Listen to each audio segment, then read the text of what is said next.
The latest job numbers reinforce the notion that the economy remains weak when compared to recoveries of the past. NewsHour economics correspondent Paul Salman has periodically sought to visually capture the shape of the economic period we're in. He takes another look tonight, part of his reporting on making sense of financial news. A recent networking meeting for jobless executives outside Chicago. How many of you think we are going into a double-dip recession?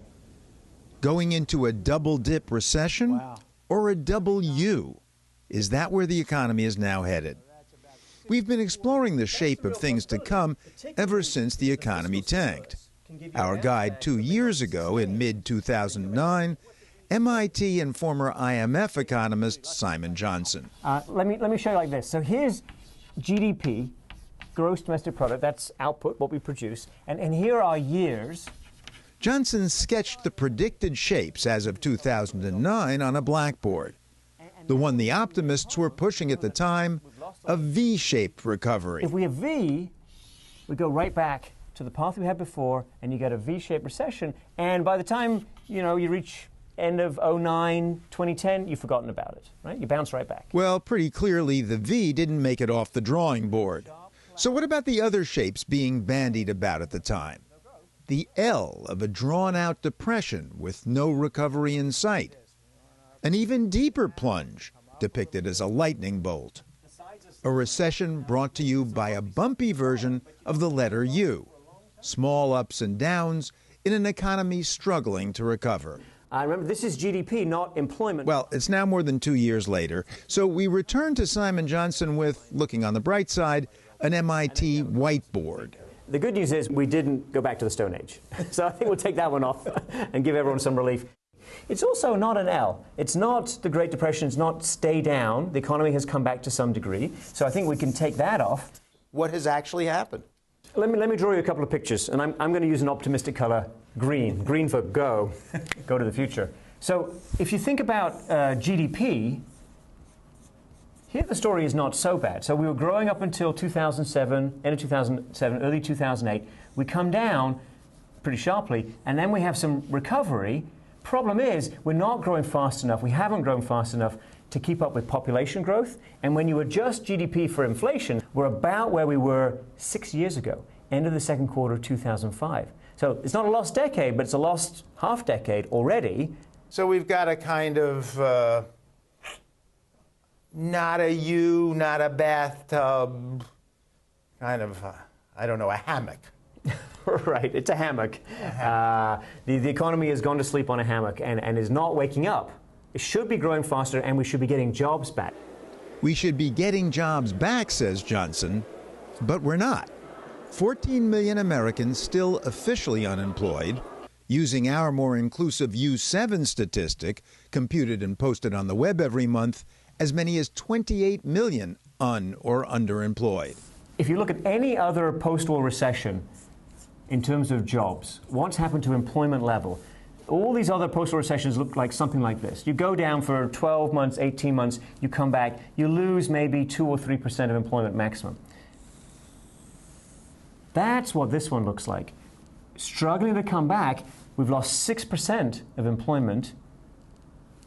It's off the charts on the employment side compared to any other post-war recession. Here's what Johnson means.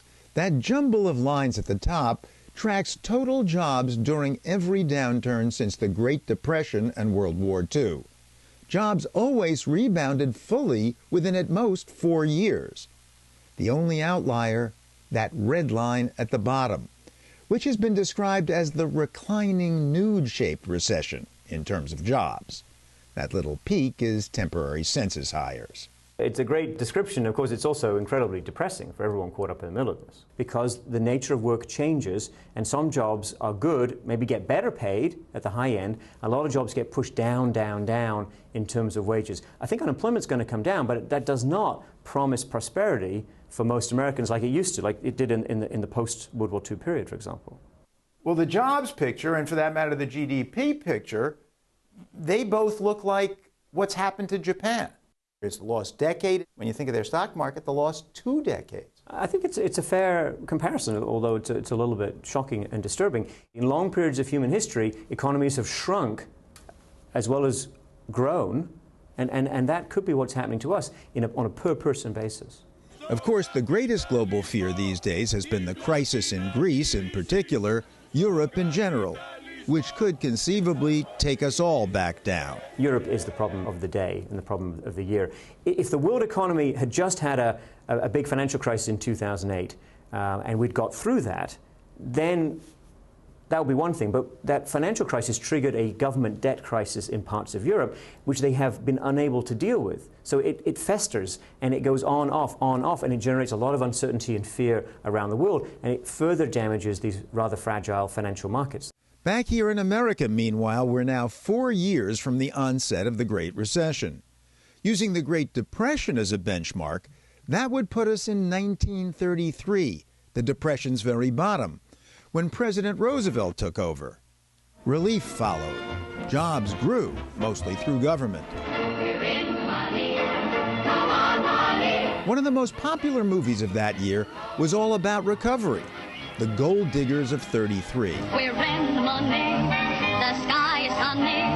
Oh man, depression, you are through, you done us wrong. Oh. Wishful thinking, maybe, but there's little of this in Hollywood at the moment, or anywhere else.